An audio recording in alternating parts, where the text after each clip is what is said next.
नमस्कार दोस्तों, श्री वेदांत एकेडमी में आप सभी का स्वागत है। पिछली क्लास में हमने मध्य प्रदेश की भू आकारिकी को शुरू किया था और लास्ट क्लास में हमने मध्य प्रदेश की भू आकारिकी के अंतर्गत मध्य उच्च प्रदेश को समझा था।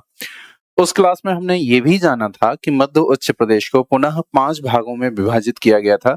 तो उन 5 भागों की भू आकारिकी के बारे में आज की क्लास में हम डिस्कस करेंगे। आज हमें जिसकी भू आकारिकी जियोमॉर्फोलॉजी पढ़नी है वो है आपका मध्य भारत का पठार। मध्य भारत का पठार। इसकी दो बातें, एक तो आपको भू आकार की भी पढ़ना है या भू आकृति विज्ञान, और दूसरा इसकी भौगोलिक विशेषताओं के बारे में भी आपको जानना है। प्रश्न जो पूछे जाते हैं वो दोनों प्रकार से पूछे जाते हैं। एक तो भू आकारिकी के बारे में भी क्वेश्चन पूछा जाएगा, क्योंकि मेंस के सिलेबस में आपको लिखा ही है मध्य प्रदेश की भू आकारिकी, इसलिए यहाँ से क्वेश्चन बनने की संभावना भी लगातार बनी रहती है। और भौगोलिक विशेषताएं तो आपके लिए एक सामान्य सा टॉपिक है, इसलिए यहाँ से भी क्वेश्चन आपके लिए बन जाएंगे। मध्य भारत का पठार अगर आप देखेंगे तो मध्य प्रदेश के सबसे उत्तर में अवस्थित है। यह मध्य प्रदेश का उत्तरी भाग माना जाता है।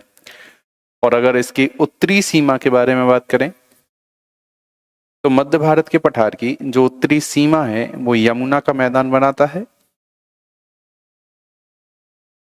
और अगर मध्य भारत के पठार की दक्षिणी सीमा की बात की जाए तो इसकी दक्षिणी सीमा का निर्धारण मालवा पठार के द्वारा होता है। ठीक इसी तरीके से अगर मध्य भारत के पठार की पश्चिमी सीमा पर देखा जाए तो इसकी पश्चिमी सीमा पर आपका बुंदेलखंड का पठार मिलता है। और अगर आप पूर्वी सीमा देखेंगे तो पूर्वी सीमा अरावली भ्रंश के द्वारा इसको अरावली से अलग करती है। तो पूर्वी सीमा पर अरावली है जो राजस्थान की उच्च भूमि से मध्य भारत के पठार को अलग करती है। जिस भ्रंश के द्वारा अरावली से अलग होती है उसको अरावली भ्रंश के नाम से जाना जाता है। ठीक है, अब मध्य प्रदेश के मानचित्र में आप जरा इस बात को देख लीजिए। ये वाला जो हिस्सा आपको दिखाई दे रहा है, इस तरीके से यहां से शुरू करिए आप।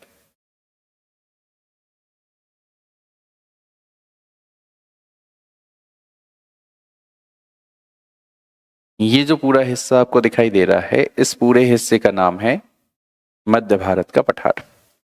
आप चाहो तो इसको आप डार्क भी कर सकते हो, तो आपको ये चीज थोड़ा सा और अच्छे से समझ में आ जाए।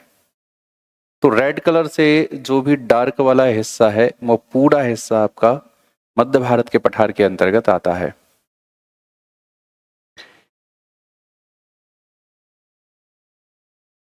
इस मध्य भारत के पठार में अगर आप मध्य प्रदेश के जिले वगैरह देखेंगे कि किन किन जिलों को इसके अंतर्गत शामिल किया गया है, तो उन जिलों में आपको मध्य प्रदेश के उत्तरी जिले मुख्य रूप से मिल जाएंगे। और मध्य प्रदेश के उत्तरी जिलों में अगर आप देखेंगे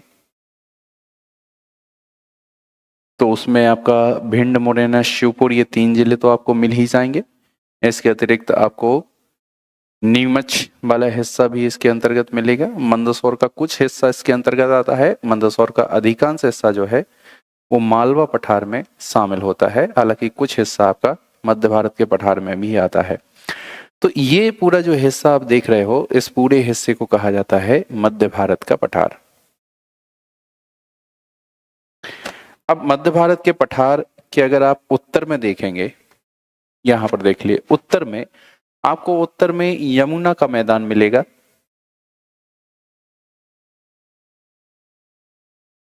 दक्षिण में यहां पर आओगे तो ये मालवा का पठार है।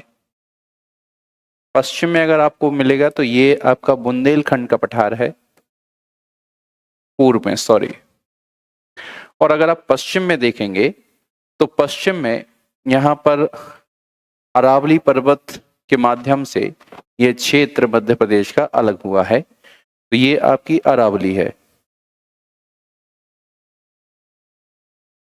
अरावली एक भ्रंश के माध्यम से मध्य प्रदेश की भूमि से अलग हुई है, इसको कहा जाता है अरावली भ्रंश।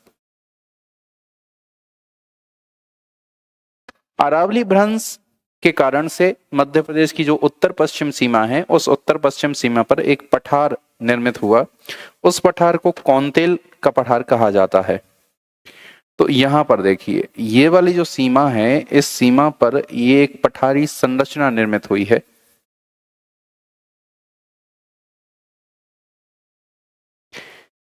इसको कहा जाता है कौंतेल का पठार।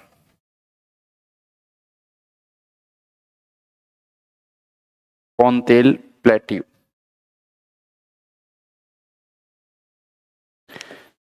अभी जो कौंतेल का पठार है, इसका निर्माण मुख्य रूप से हिमालय के उत्पत्ति के समय हुआ होगा। जब हिमालय की उत्पत्ति हो रही होगी तो उस समय बलन और भ्रंशन की क्रियाएं सक्रिय हुई होंगी और उन बलन और भ्रंशन की क्रियाओं के फलस्वरूप इस कौंतेल के पठार का उद्भव हुआ। कौंतेल का पठार हमारे लिए महत्वपूर्ण इसलिए भी माना जाता है क्योंकि यहाँ से एक नदी प्रवाहित होती है जो उत्तर की ओर जाती है, और कौंतेल के पठार के कारण से उसकी सीमा जो है वो उत्तर पूर्व की ओर मुड़ती है, जिसके कारण से ये नदी पुनः मध्य प्रदेश में प्रवेश करते हुए मध्य प्रदेश के उत्तरी जिलों में से बहते हुए जाती है। इस नदी का नाम है चंबल नदी। तो चंबल नदी की दिशा को परिवर्तित करने में कौंतेल के पठार की विशेष रूप से भूमिका मानी जाती है।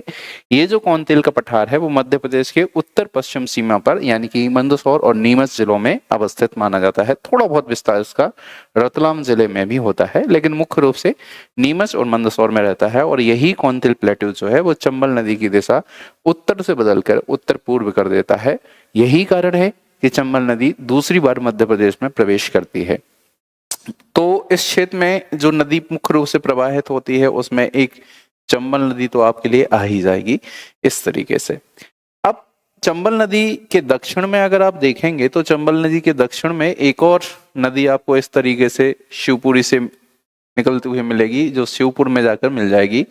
ठीक इसी के समानांतर एक और नदी यहाँ पर आती है जो इस तरीके से प्रवाहित होती है। तो दो नदियां जो दक्षिण से उत्तर की ओर नदी जा रही है, इस नदी का नाम है कुनो नदी। और जो इस तरीके से पैरेलल बह रही है, इस नदी का नाम है पहुंच नदी, सॉरी कुंवारी नदी।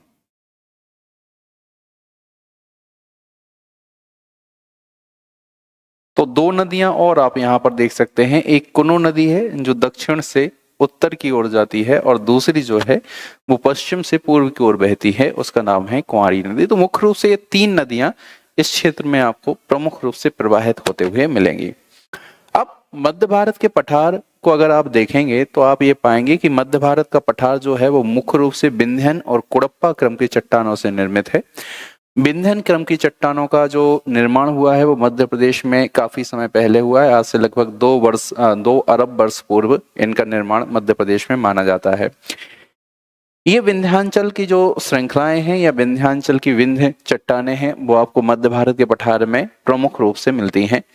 लेकिन यहाँ पर प्रवाहित होने वाली जो चंबल नदी है वो मध्य भारत के पठार की दशा और दिशा दोनों को प्रभावित करती है।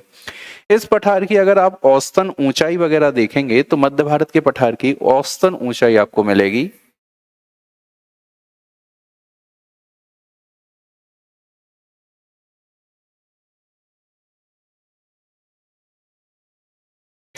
औसत ऊंचाई लगभग 450 मीटर के आसपास यहाँ पर मिलती है। लेकिन कुछ घाटियां भी आपको मिलती हैं जहां पर औसत ऊंचाई आपको 300 मीटर तक मिल जाती है। तो एवरेज रूप से अगर आप देखोगे तो 350 से लेकर 450 मीटर इसकी औसत ऊंचाई मुख्य रूप से मानी जाती है। हालांकि अगर इस क्षेत्र में अगर आप देखेंगे तो मध्य प्रदेश में ये जो उत्तर पश्चिम क्षेत्र है मध्य भारत के पठार का, ये सबसे उच्च क्षेत्र माना जाता है। ये वाले क्षेत्र जो हैं वो अपेक्षाकृत नीचे क्षेत्र माने जाते हैं। चंबल नदी इस क्षेत्र में प्रवाहित होने वाली मुख्य रूप से नदी मानी जाती है। ये चंबल नदी अपने प्रवाह मार्ग में ही एक घाटी का निर्माण करते हुए बहती है। लेकिन जब चंबल नदी मध्य भारत के पठार से बहती है या फिर उसके उत्तरी जिलों से बहती है, जैसे कि श्योपुर, मुरैना, भिंड, इन 3 जिलों में जब ये बहती है तो यहाँ पर चंबल नदी के द्वारा मृदा अपर्दन किया जाता है। और जिस प्रोसेस के माध्यम से मृदा अपर्दन होता है उस प्रोसेस को कहा जाता है अवनालिका अपर्दन। तो चंबल नदी का यहाँ पर कार्य होता है अपर्दन करना। तो चंबल नदी इस क्षेत्र में दो कार्य मुख्य रूप से करती है। एक तो यहाँ पर करती है अपर्दन का कार्य, दूसरा यहाँ पर चंबल नदी और उसकी सहायक नदियों के द्वारा निक्षेपण का कार्य किया जाता है। ये ध्यान रखिए कि अपर्दन का कार्य केवल चंबल नदी के द्वारा नहीं किया जाता है। चंबल नदी और उसकी जो सहायक नदियां हैं, जैसे कुनो नदी है, कुआनी नदी है, वो भी अपर्दन का कार्य करती हैं और निक्षेपण का कार्य करती हैं। तो चंबल और उसकी सहायक नदियों के द्वारा यहाँ पर अपर्दन की क्रिया संयुक्त रूप से की जाती है। यहाँ पर चट्टानी संगठन बेहद कमजोर होता है, वनस्पति का अभाव होता है, उप आर्द्र जलवायु पाई जाती है, तापमान की अधिकता होती है, जिस कारण से यहाँ की मिट्टी सतह पर अपने पकड़ नहीं बनाती और जमीन में भुरभुरी होकर फैली रहती है। ग्रीष्म ऋतु के बाद जब वर्षा ऋतु आती है और चंबल नदी का तेज बहाव या फिर उसकी सहायक नदियों का तेज बहाव जब इस क्षेत्र में से प्रवाहित होता है, तो उस मिट्टी को अपने स्थान से सैकड़ों किलोमीटर दूर नाली की जैसे संरचना बनाते हुए विस्थापित कर देती है।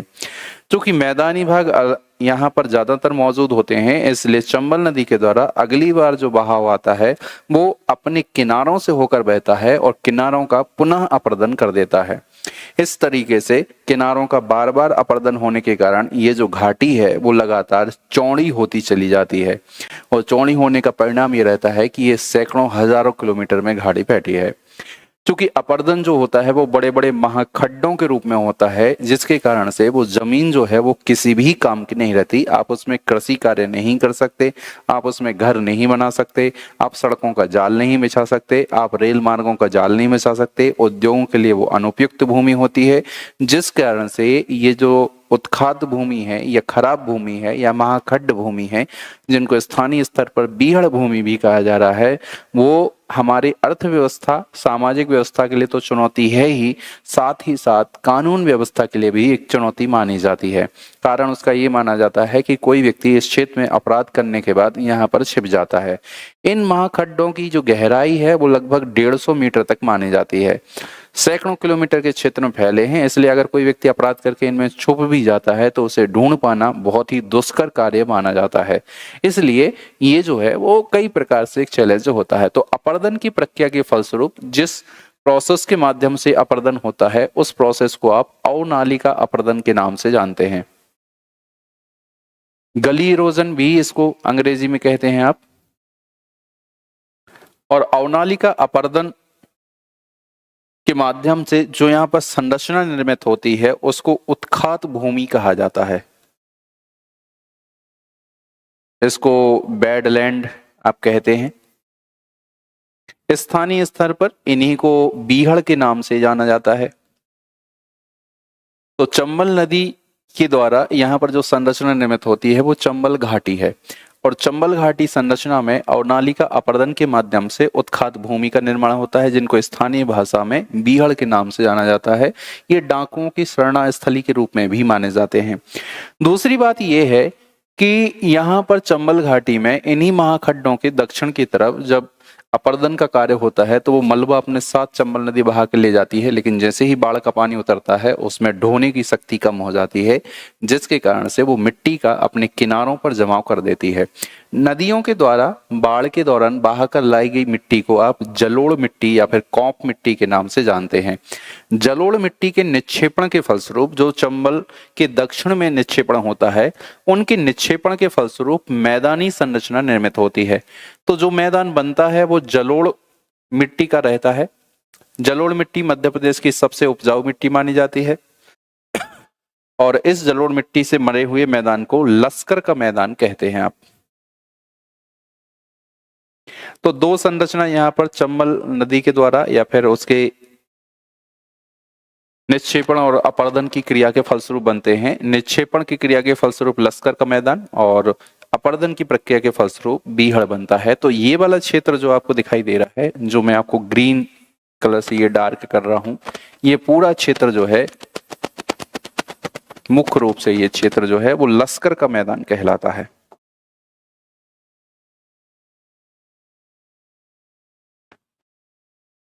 ये पूरा भाग जो है वो लश्कर का मैदान कहलाता है, जो बीहड़ों के दक्षिण में है।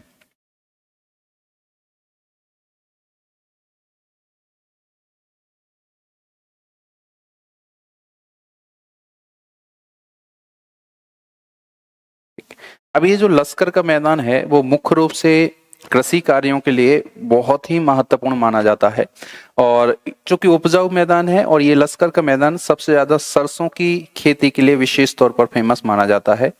तो सरसों की खेती इस लश्कर के मैदान में मुख्य रूप से होती है, और सरसों का सर्वाधिक उत्पादन करने के कारण इन्हीं जिलों को आप सरसों की हांडी के नाम से भी जानते हैं।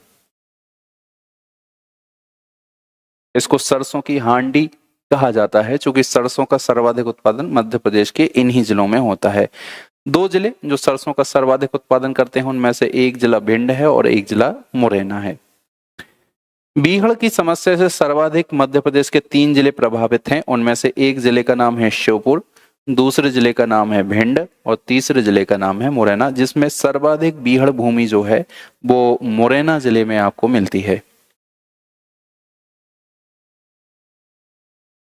तो मुरैना, भिंड और श्योपुर ये क्रमवार तरीके से सर्वाधिक बीहड़ भूमि से प्रभावित जिले हैं। अब एक प्रोसेस समझ लीजिए जिसके माध्यम से चंबल नदी अपर्दन का कार्य करती है। चंबल नदी के द्वारा जो अपर्दन होता है वो कुछ इस तरीके से होता है। यहाँ पर डायग्राम के माध्यम से मैंने समझाने का प्रयास किया है। ये पहली स्टेज देखिए, चंबल नदी, ये बीच वाली जो नदी है जो मोटी धारा है वो चंबल नदी समझ लीजिए। चंबल नदी और उसकी सहायक नदियां इस क्षेत्र में बह रही हैं। ये जो क्षेत्र आपको दिख रहे हैं यहाँ पर जलोढ़ मिट्टी का जमाव है, तो ये जलोढ़ निक्षेपण है, एलुवियल डिपॉजिट। तो इनको आप कह लीजिए जलोढ़ निक्षेप।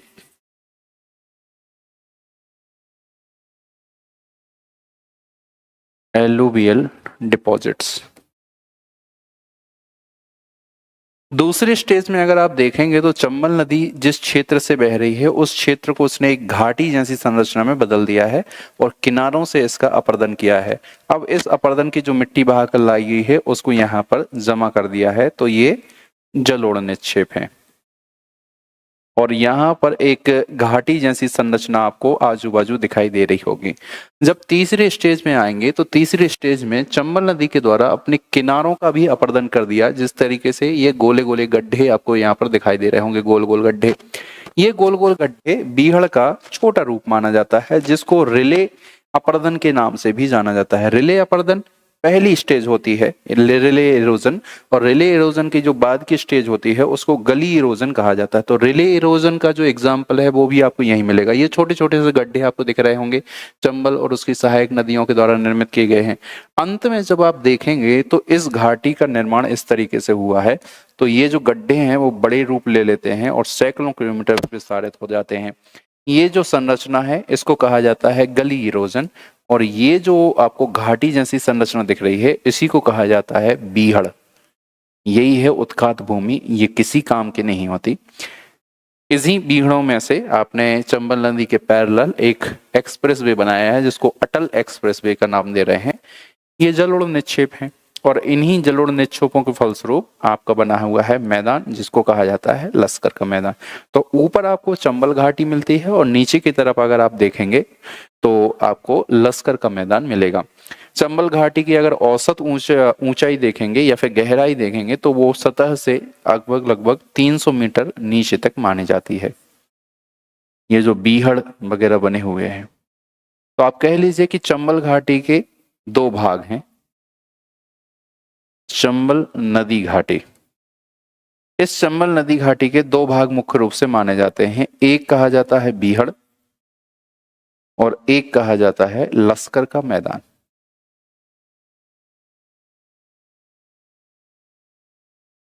बीहड़ जो है वो अपर्दन की प्रक्रिया के फलस्वरूप बनते हैं और लश्कर का मैदान जो है वो मुख्य रूप से निक्षेपण की प्रक्रिया के फलस्वरूप बनते हैं।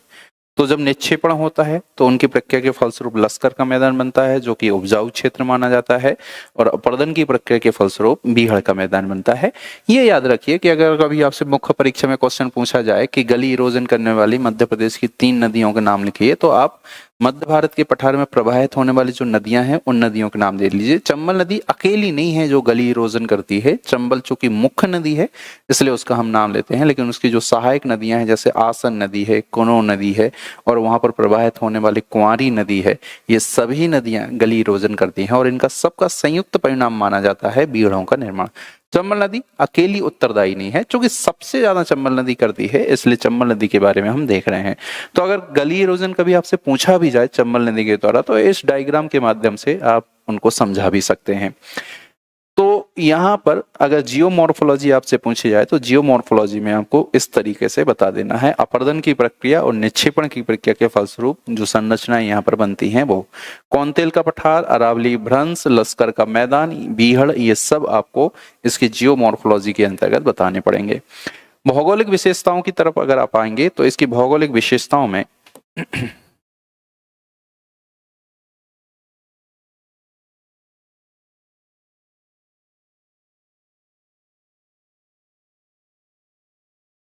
मध्य भारत के पठार की भौगोलिक विशेषताओं में आप इसकी अवस्थिति के बारे में बताइए कि मध्य प्रदेश में ये कहाँ पर अवस्थित है।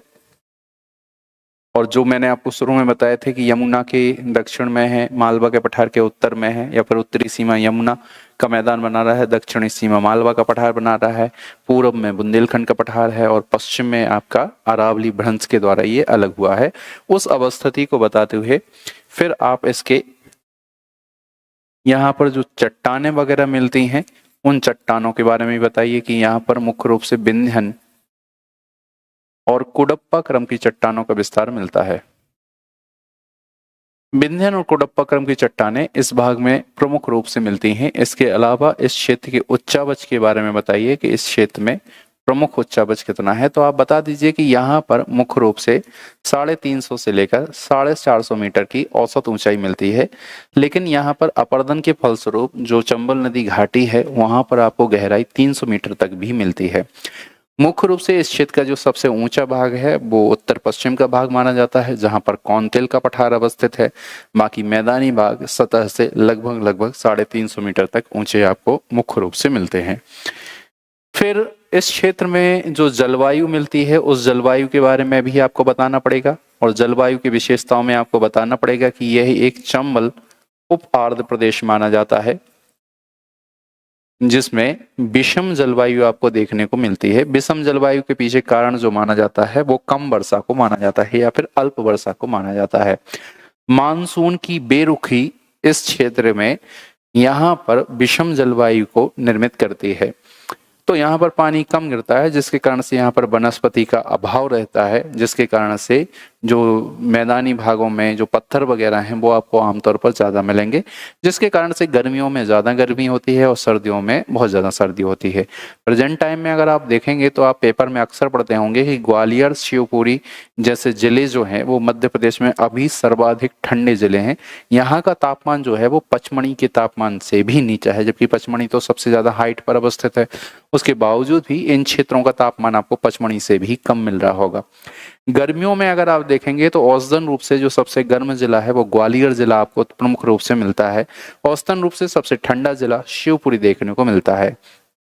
इसी क्षेत्र में सबसे न्यून वर्षा वाला क्षेत्र भिंड का गोहद नामक क्षेत्र आपको मिलेगा, जहां पर औसतन वर्षा 55 सेंटीमीटर तक होती है।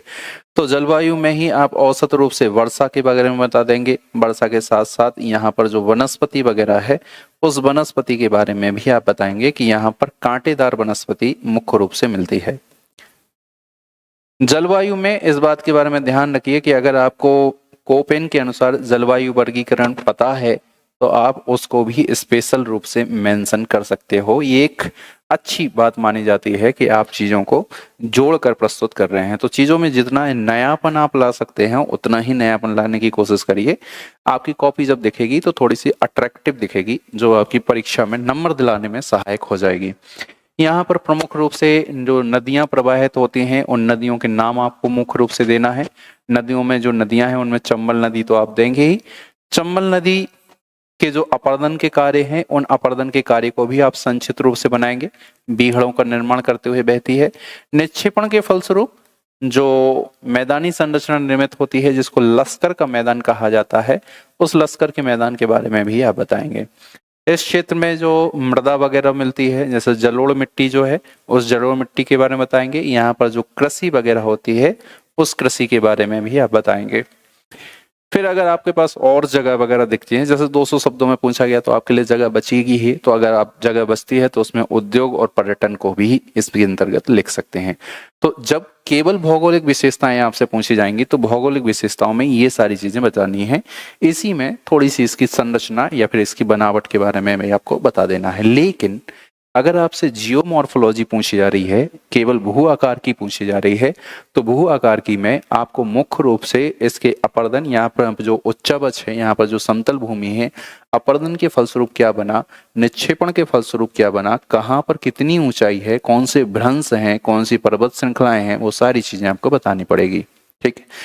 चंबल नदी की यहाँ पर मुख्य रूप से विशेषता ये है कि चंबल नदी जब इस क्षेत्र में से बहती है तो घाटी का निर्माण करते हुए बहती है, लेकिन जब ये मकरंद की पहाड़ियों पर बहती है, मकरंद एक पहाड़ी है जिनका विस्तार मुरैना से लेकर उत्तर प्रदेश तक माना जाता है, जब वो उन मकरंद की पहाड़ियों में से बहती है तो ढाल से उतरते समय वो गहरी, लगभग 200 मीटर गहरी कंदरा का निर्माण करती है। तो आपसे क्वेश्चन पूछा सकता है प्री में, मकरंद की पहाड़ियों में गहरी गुफा का निर्माण करने वाली नदी का नाम क्या है? तो मकरंद की पहाड़ियों में चंबल नदी लगभग 200 मीटर गहरी कंदरा का निर्माण करती है। तो जियोमॉर्फोलॉजी में एक तो स्ट्रक्चर ये भी है गहरी कंदरा, तो इसके बारे में भी आपको बताना है। तो जब केवल आपसे जियोमॉर्फोलॉजी के बारे में क्वेश्चन पूछा जा रहा है तो जियोमॉर्फोलॉजी में आपको केवल इतनी बातों के बारे में बताना है। लेकिन जब भौगोलिक विशेषताएं आपको पूछी जाएंगी तो भौगोलिक विशेषताओं में आपको इस तरीके से पॉइंट लिखने हैं। अगर केवल चंबल नदी के अपर्दनात्मक कार्यों को आपसे 5 नंबर में पूछा गया है तो इनमें से एक डायग्राम या फिर 2 डायग्राम बना दीजिए। जैसे कि आप ये पहला डायग्राम भी बना सकते हैं और पहले डायग्राम के बाद ये लास्ट वाला डायग्राम भी बना सकते हैं। अगर चंबल नदी के अपर्दनात्मक कार्यों को 200 शब्दों में पूछा गया है तो आप ये 3-4 डायग्राम छोटे छोटे करके ऐसे बना सकते हैं, या फिर 3 डायग्राम, 1, 2 और 3, ये 3 डायग्राम बना सकते हैं। अगर जगह आपको मिल रही है तो आप 4 डायग्राम भी आसानी के साथ बना सकते हैं। तो हमें इस तरीके से पढ़ना है कि अगर 200 शब्दों में पूछा जाए तो अभी हमारे पास सफिशिएंट कंटेंट हो, अगर हमसे 50 शब्दों में पूछा जाए तो हो ही, लेकिन उसको समेटना हमें आना चाहिए। और 3 नंबर में भी अगर यहाँ से हमारे फैक्चुअल क्वेश्चन पूछे जाएं तो वो हमसे बन जाए। कौंतिल का पठार आपसे पूछा जा सकता है, लश्कर का मैदान आपसे पूछा जाता है, मकरंद की पहाड़ियों में गहरी घाटी बनाते हुए प्रवाहित होने वाली नदी के बारे में आपसे पूछा सकता है। ये सब वो क्वेश्चन है जो फैक्चुअल हैं और इस टॉपिक से आपसे पूछे जा सकते हैं। तो 2 चीजें आपको समझना है, एक तो इस क्षेत्र की जियोमॉर्फोलॉजी क्या है, भू आकार की, भूभौत की विज्ञान भी उसको कहते हैं, और दूसरा उसकी भौगोलिक विशेषताएं क्या हैं। तो ये थोड़ा सा पश्चिमी क्षेत्र में जो है, पूर्वी क्षेत्र में बुंदेलखंड का पठार है और पश्चिम में आपका अरावली है। ठीक है, तो ये आपके मध्य भारत के पठार की जियोमॉर्फोलॉजी और भौगोलिक विशेषताएं हैं। अगली क्लास में हम बुंदेलखंड के पठार की जियोमॉर्फोलॉजी और भौगोलिक विशेषताओं के बारे में पढ़ेंगे। धन्यवाद।